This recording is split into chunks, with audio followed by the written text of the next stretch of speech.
Hi, I'm Danielle Kioski, Chief Academic Officer here at StoryGrid and instructor in the StoryGrid Guild. In this series of videos, I'm going to be going over how to keep your readers reading. So along the way, we're going to talk about how to get your readers to care. This is the one key element that's going to get your readers to identify with your protagonist and care what happens to them. We'll also go over the importance of Sam. Now, if you don't know who Sam is, that's not a big deal. We're going to be going over it and you will get to know her very well. But this is the key to making sure that your audience feels engaged and connects to your writing. And then finally, we're going to go over the story relevance filter. This is going to help you decide what goes in and what stays out when you put words on the page to keep your reader from getting bored.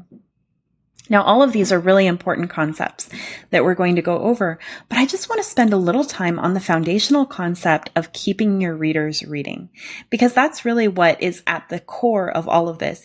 All of these other things that we're going to be talking about, they're not three separate concepts, but instead they fall under this overarching umbrella of keeping your readers reading, because that's what we want to do, right?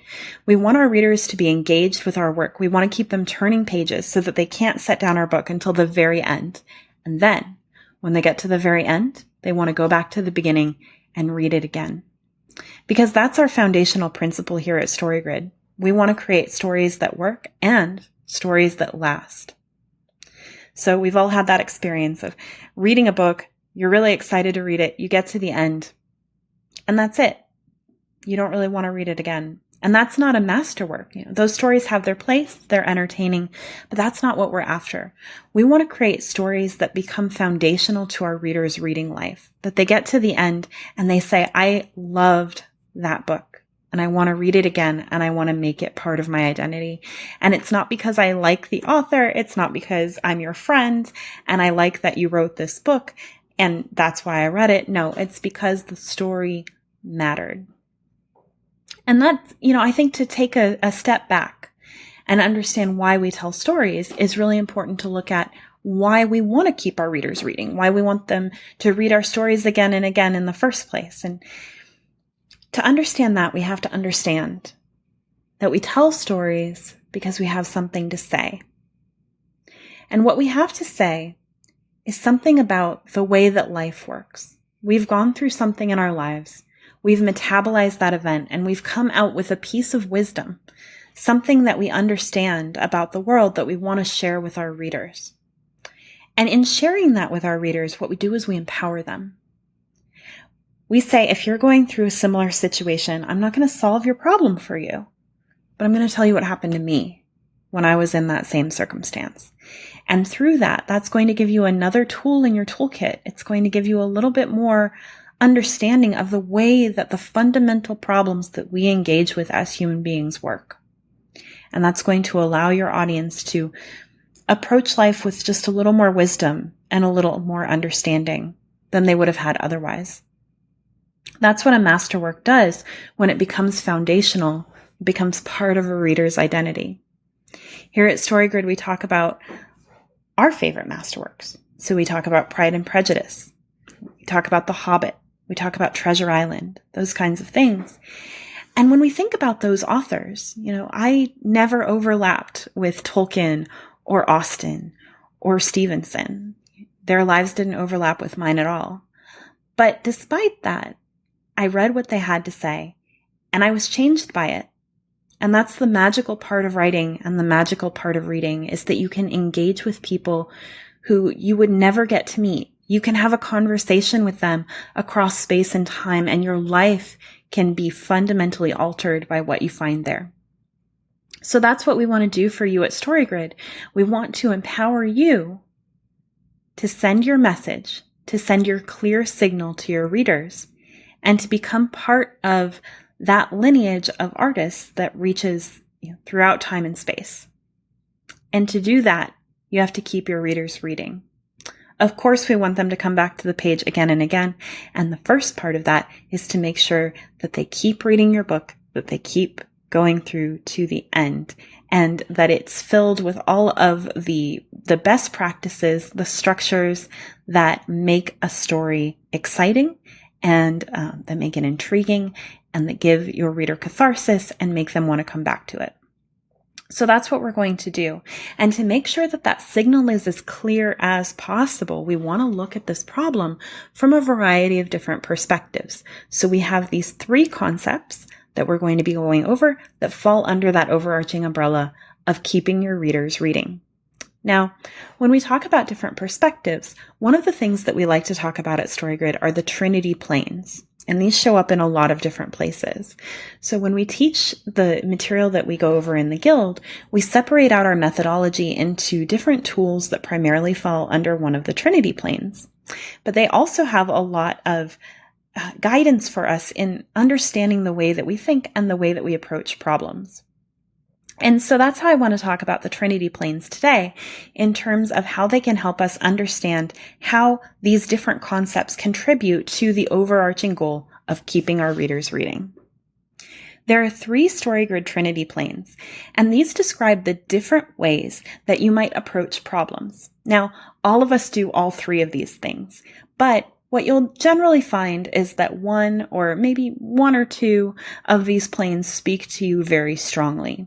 And so that is going to be the plane that you can use to approach the other planes. So if one of them is very difficult for you to get involved with, you can go into your natural mode of thinking, into your natural plane, and find a way into the other plane through that natural mode of thinking for you. So let's talk about what these Trinity Planes actually are.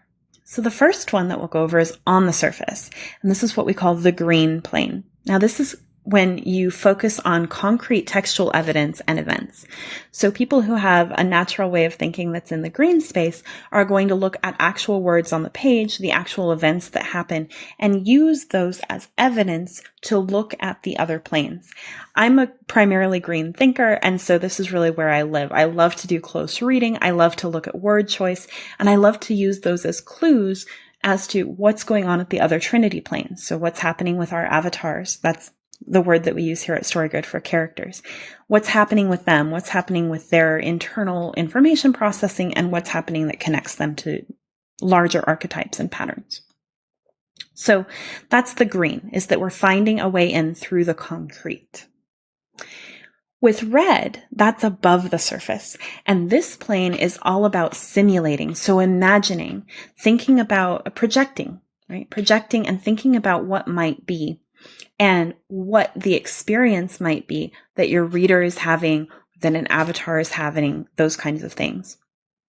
So that's experiential simulation, is going into your mind and projecting about what might be happening. It also has to do with information processing. So this is about looking at how different avatars are processing the information of the world, trying to figure out what their methods of approach are for taking the evidence that they have and turning it into a conclusion. And through that, of course, an above the surface thinker can do projection and can figure out what might they do on the surface, or what archetype might they be fulfilling based on how they're simulating that avatar might act. And then finally, we have the blue plane. I'm going to wait for the ice machine. And then finally, we have the blue plane, and that's beyond the surface. Now, this is about universal patterns and archetypes. So this is thinking about story as a whole. It's thinking about the different archetypes that exist, the different universal patterns that you can see across stories throughout space and time, and using those patterns to organize the actual events and avatars that you are seeing in the story. So this is about connecting up to the bigger picture, and it's about thinking about what elements of universal human nature and the patterns that we see in the global context are being expressed on the page. So those are our 3 Trinity planes. And if you don't know which one you fit into, don't worry. It can take some time to get familiar with these different Trinity planes and start to see which one you gravitate toward.